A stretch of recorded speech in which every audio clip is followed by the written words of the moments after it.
Colorado congressional Democrats paid a visit to the ICE detention center in Aurora today, about 3 weeks after Congressman Jason Crow was denied access. This time, he was able to get in and meet with detainees. But as Denver 7's Brandon Richard shows us, many of their questions and concerns about the facility remain unanswered. Well, members of Congress say they face significant obstacles trying to conduct oversight here at the ICE detention center in Aurora. We were also able to speak with an immigration attorney to get a better sense of what detainees here face. This has been the most difficult visit in terms of getting information, getting answers out of the facility. On Monday, Colorado congressional Democrats, led by Congressman Jason Crow, paid a visit to the ICE detention center in Aurora. The lawmakers wanted to see how immigrant detainees here were being treated. We care deeply about making sure that the people who are being held there are treated humanely, that they have access to the health care that they need. But when they arrived, they say their access was limited. The group was only able to speak with one detainee. Also, the people who were there conducting the visit had little knowledge to tell us when we asked questions. Among the questions lawmakers still want to know. And I would love to know who is being detained in this facility.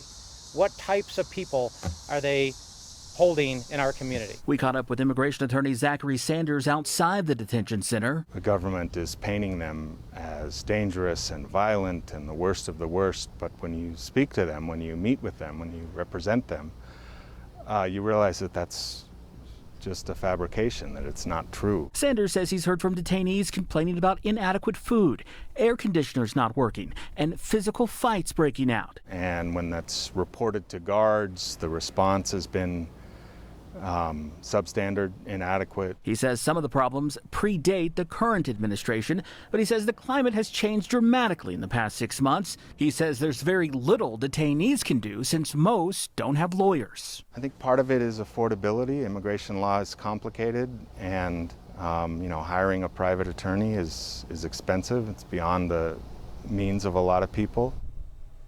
And those Congress members said they had to notify ICE 7 days prior to their visit. I followed up with ICE to ask them about the concerns members of Congress have been raising about their visit today.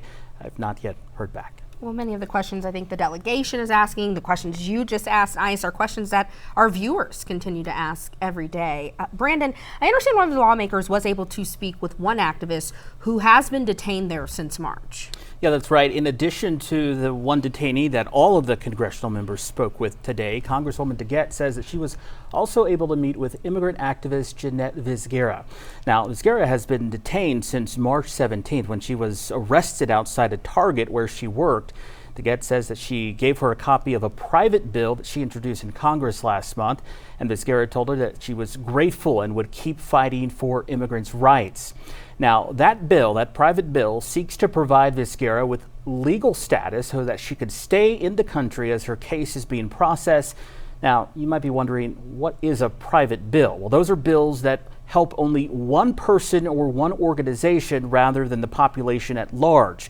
Private bills used to be much more common, but are relatively rare today, and very few ever become law. But we usually see private bills being introduced in Congress when all other options to help someone have been exhausted. Wow, I didn't know about a private bill. That's very interesting. And Brandon, I'll tell you, I've been in touch with Jeanette Vizguerra's family as well, her daughter specifically, and they tell me they just want to keep her story in the headlines in hopes that one day Jeanette and many others will be free. So, yeah, absolutely. Our Brandon Richard in studio for us tonight. Brandon, thank you. And Brandon is committed to covering Colorado politics. If you have a story you'd like him to look into, you can connect with him directly. Scan the QR code on your screen or send him a message at brandon.richard@denver7.com.